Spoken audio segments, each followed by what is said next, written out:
Welcome back, everybody, for another deep dive. Today, we're going to be tackling a case that's as intriguing as it is. Well, delicious. You know what I mean? This is interesting already. It is. We're headed to Sweetville. Sweetville is known for its charming, it's a charming town. And it's known for its bakery called Sweet Treats. And unfortunately, something went very wrong in Sweetville. The owner, Ms. Linda Green, was found murdered. And the murder weapon, a rolling pin. Oh, wow. You never know what everyday objects can be used for, right? Absolutely. And to make matters even more complicated for Detective John Carter, who was on the case, he found a couple of clues at the scene. Obviously, there was the rolling pin covered in blood, but there was also a broken cup on the counter and a crumpled note in the trash. And this note had a really creepy message. It said, "You will pay for this." Oh, okay. So that sounds like premeditation to me. It wasn't just a random act of violence. Someone wanted her dead. Exactly. So who wanted Mrs. Green gone? Well, we've got three suspects. Our first suspect is Mr. Baker. He was Mrs. Green's assistant. And he says that he was nowhere near the kitchen when the murder happened. Our next suspect is Mr. White. She was a customer at the bakery. And she'd had a really heated argument with Mrs. Green that very morning. And then our last suspect is Mr. Black, who's a neighboring shopkeeper. And he told police that he just stopped by to borrow some sugar. Okay, so we have a nervous assistant, an angry customer, and a friendly neighbor. This is like something out of a storybook. Right. Except somebody really is dead. He's not so charming anymore. Not so charming, no. So let's go back to Mr. Baker for a second. He says he was cleaning tables when it happened. But that means that he was in a public area. He could have easily slipped away without anyone even noticing. That's a good point. Right. And you have to wonder, if he wasn't in the kitchen, then why would he lie about it? That's exactly what I was thinking. People only lie when they've got something to hide. Okay, so Mr. Baker's alibi is a little bit shaky. Let's move on to Miss White. She admits that she had an argument with Mrs. Green earlier, but she insists that she left right after. Could an argument really escalate into murder? Well, sure, it's possible. Arguments can make people do crazy things, but remember, having a motive doesn't mean you're guilty. True.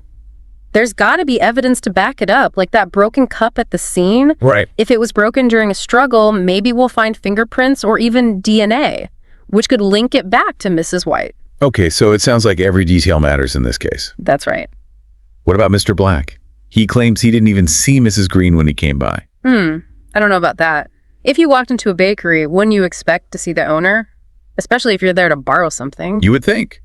Do you think maybe he's trying to distance himself from the crime? It's hard to say. Maybe he's just scared. A lot of people wouldn't want to be caught up in something like this. True. So what we have here are three suspects. Each one of them has their own secrets and their own potential connections to Mrs. Green. Where does Detective Carter go from here? Well, he starts by digging into their backgrounds. And he starts to uncover some pretty interesting details. Oh, like what?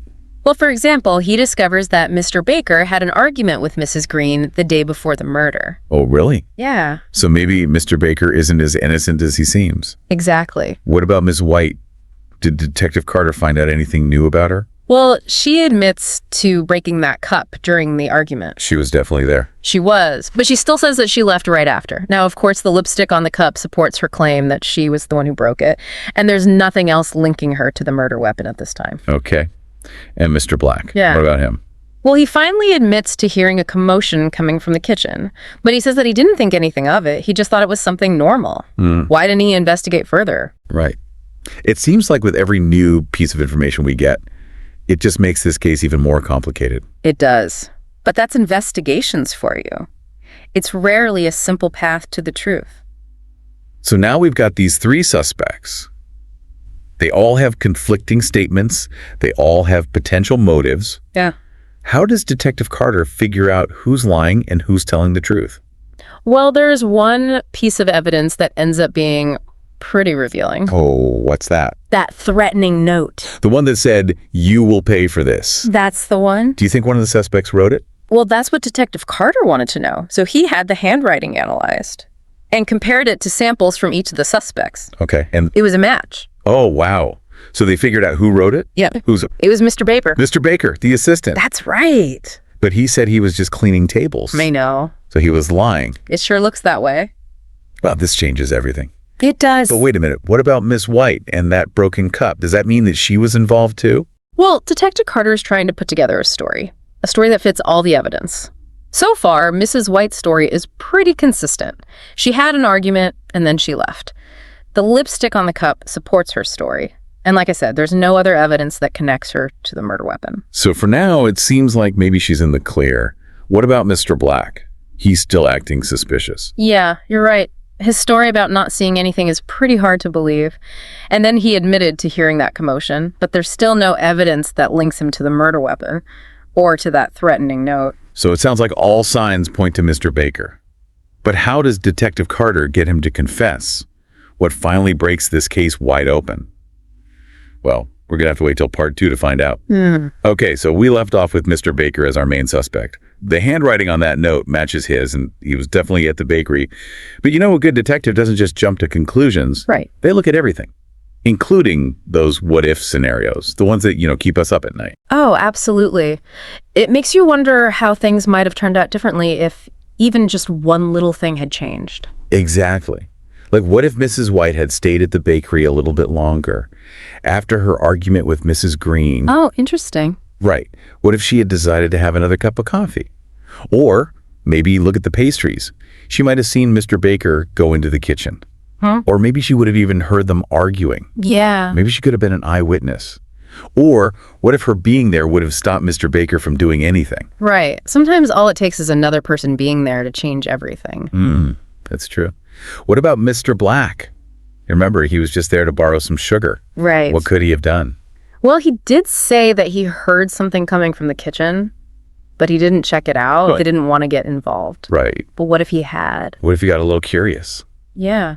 What if he had just peeked in? Yeah.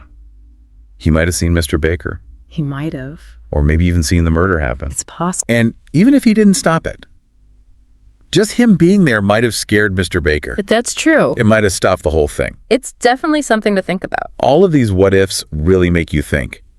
Like, all it takes is one small decision, like having a cup of coffee or checking out a weird sound, and it could completely change your life. It's a powerful thought, isn't it? It really is. It's like we're all connected. Like, our choices all have these consequences that we don't even realize. And it brings up another interesting point. What about Mrs. Green? The victim. Yeah.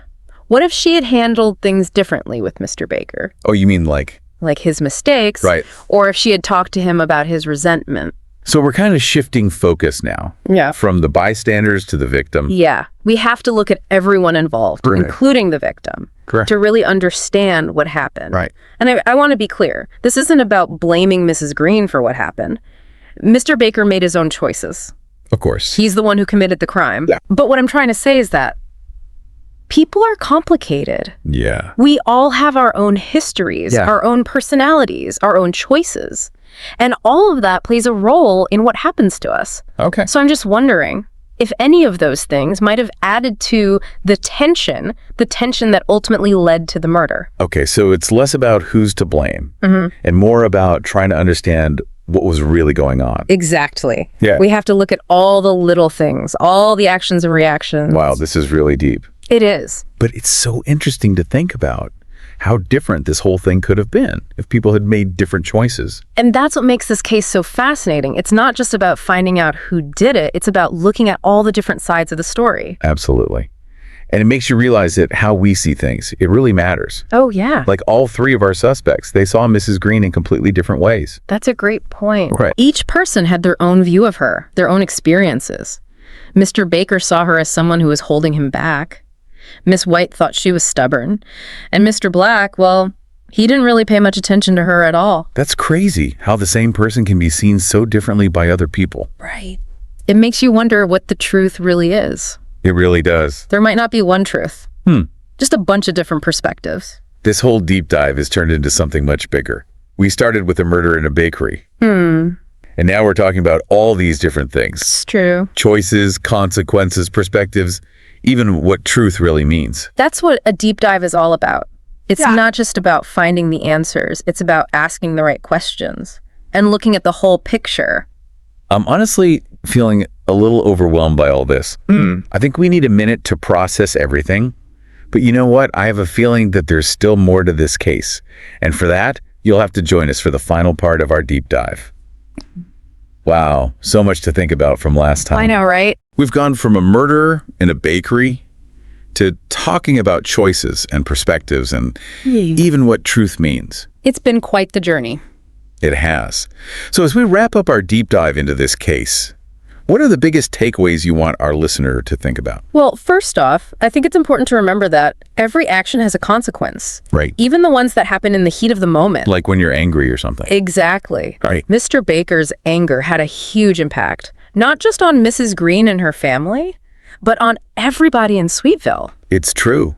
It's easy to get caught up in trying to solve the mystery and forget that real people are affected by these crimes. Yeah. And it's also a reminder that we need to be aware of our own emotions, Right. especially anger and resentment. We need to find healthy ways to deal with those feelings. So like, what if Mr. Baker had gotten some help for his anger? Exactly. Or found a different way to deal with his frustration? Right. It all comes back to those choices we make. It does. The things we do and the things we don't do. They all matter. They do. And that brings us to another important point, Okay. perspective. Right. We saw how each suspect saw Mrs. Green in their own way, Right. based on their own experiences and their own biases. It was like she was a different person to each of them. Yeah. It makes you realize that maybe there isn't just one truth. Maybe there are many truths.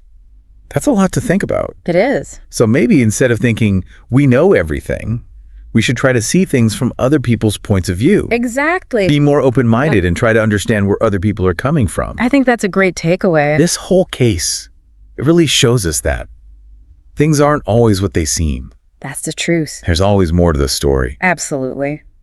Well, this has been a really thought-provoking deep dive.